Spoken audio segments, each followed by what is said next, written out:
आज हम करेंगे 10+2 भूगोल विषय का लेसन नंबर 3। आज का हमारा लेसन है जनसंख्या संगठन। ये हमारे लेसन का नाम है।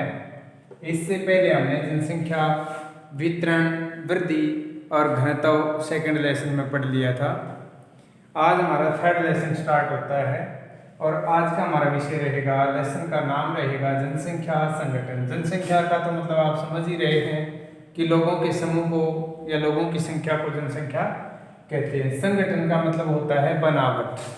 भाई जनसंख्या की संगठन को हम रचना भी कह सकते हैं, रचना भी कह सकते हैं इसको।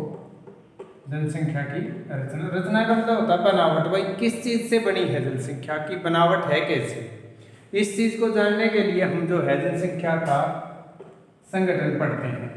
तो जनसंख्या के संगठन में हम देखेंगे, जैसे मान लीजिए संगठन को कुछ हम इस प्रकार से समझेंगे कि भाई उसकी बनावट कैसी है, जनसंख्या बनी किस प्रकार से है, उसमें स्त्रियां कितने हैं, पुरुष कितने हैं, बच्चे कितने हैं, वृद्ध कितने हैं, लोग साक्षर कितने हैं, अनपढ़ कितने हैं, व्यवसाय क्या है। ये सारी गतिविधियां जो है जनसंख्या संगठन के अंतर्गत आती है। तो हम जानेंगे जनसंख्या संगठन के बारे में कि भाई जनसंख्या किस प्रकार से व्यवस्थित है, किस प्रकार से जनसंख्या की संरचना है, उसकी बनावट है या उसका संगठन है, वो इस लेसन में हम जानेंगे।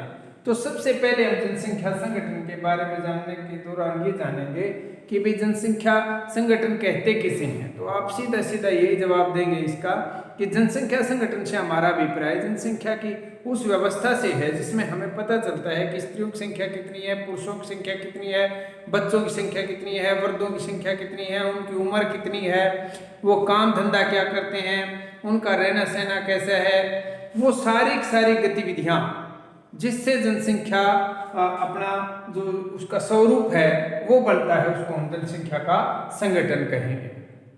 अब जनसंख्या के संगठन में हम सबसे पहले स्त्री और पुरुषों के अनुपात को जानेंगे, और स्त्री पुरुषों के अनुपात को जानना जो है वो क्या कहलाता है, लिंग अनुपात कहलाता है।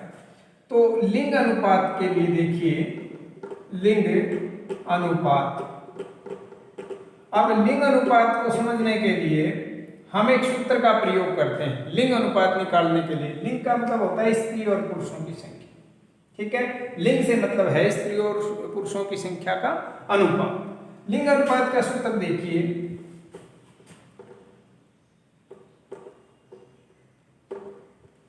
हम निकालेंगे इसका। दूसरे का सूत्र है ये, स्त्रियों की संख्या बड़े पुरुषों की संख्या, स्त्रियों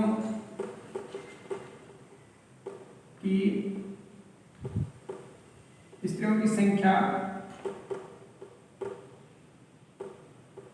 इसको नीचे लिख देते हैं, यहाँ जगह कम है, इसका सूत्र यहाँ नीचे लिखेंगे। लिंग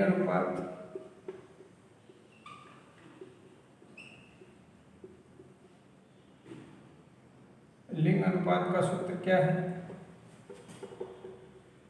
स्त्रियों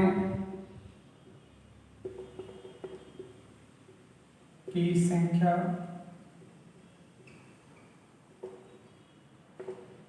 बटे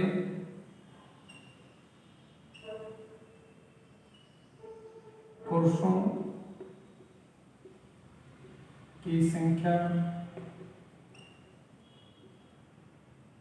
और गुणा में हम 1000 करेंगे, ठीक है। स्त्रियां किसी क्षेत्र का अगर लिंग अनुपात हमें निकालना है या किसी देश का अगर हमें लिंग अनुपात निकालना है तो सबसे ऊपर स्त्रियों की संख्या लेंगे, उसके बाद